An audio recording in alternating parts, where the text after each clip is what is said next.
Kita ke Jakarta, saudara peserta reuni 212 akan dipidana apabila tetap memaksa menggelar aksi di Patung Kuda Arjuna Wiwaha Gambir, Jakarta Pusat. Kabitumas Polda Metro Jaya Kombes Pol Julpan memastikan kegiatan reuni 212 tak berizin apabila tetap diselenggarakan pada Rabu 2 Desember. Polda Metro Jaya menegaskan pihaknya tak segan-segan memberikan sanksi pidana terhadap warga yang nekat hadir dalam acara tersebut. Sebelumnya, panitia reuni 212 sendiri telah mengaku akan tetap melaksanakan reuni di Patung Kuda Arjuna Wiwaha Gambir, Jakarta Pusat. Kemudian pada sore hari acara juga dikatakan akan dilanjutkan di wilayah Bogor, Jawa Barat. Atas rencana tersebut, Polda Metro Jaya sendiri telah memastikan tidak pernah memberikan izin. Untuk mengetahui bagaimana informasi lebih lengkapnya, tersambung bersama saya ada Desi Selviani, wartawan Warta Kota di sana yang akan memberikan informasinya pada Anda. Halo, selamat sore Desi. Ya, selamat sore Nila. Desi, untuk imbauan dari pihak kepolisian sendiri terkait rencana akan adanya reuni 212, seperti apa informasinya? Ya, pada beberapa waktu lalu, Ketua Reuni 212 Eka Jaya mengaku akan membatalkan reuni 212 di Patung Kuda Gambir, Jakarta Pusat. Namun, pada kemarin hari tanggal 30 November, Eka Jaya mencabut pernyataannya dan mengungkapkan akan tetap melaksanakan reuni 212 di Patung Kuda pada besok hari Kamis 2 Desember pagi.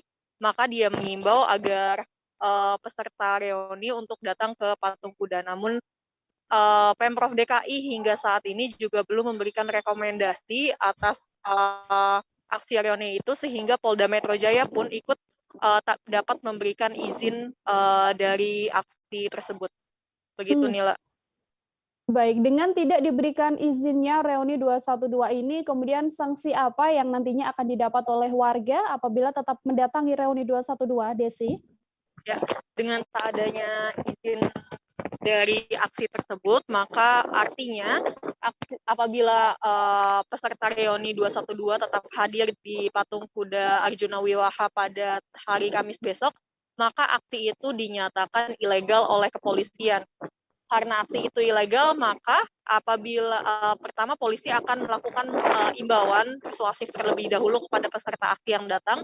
Apabila mereka tidak menanggapi imbauan tersebut, maka peserta aksi akan dikenakan pidana pasal 212 KUHP, juga pasal 218 KUHP tentang kerumunan. Kemudian juga mereka akan dikenakan Undang-Undang Karantina nomor 6 tahun 2018, di mana hukumannya bisa mencapai 1 tahun penjara. Seperti itu. Baik, hingga saat ini dari pihak kepolisian memang masih tidak memberikan izin begitu ya. Kemudian dari panitia reuni 212 sendiri, adakah informasi mungkin kemudian memberikan informasi akan menghentikan acara, Desi? Sampai saat ini belum ada pernyataan dari pihak 212 lagi setelah mengungkapkan akan tetap melakukan aksi pada 2 Desember 2021. Konfirmasi yang dilakukan awak media belum dibalas oleh pihak Ketua Reuni 212 Eka Jaya. Baik, terima kasih banyak Desi Selviani, wartawan Warta Kota atas laporan Anda. Untuk mengetahui informasi lebih lengkapnya terkait larangan reuni 212 dari pihak kepolisian ini, saudara, terhimpun wawancara dengan Kabitumas Polda Metro Jaya, Kombes Pol Julpan. Berikut laporannya untuk Anda. Satgas Covid Provinsi DKI tidak merekomendasikan kegiatan tersebut.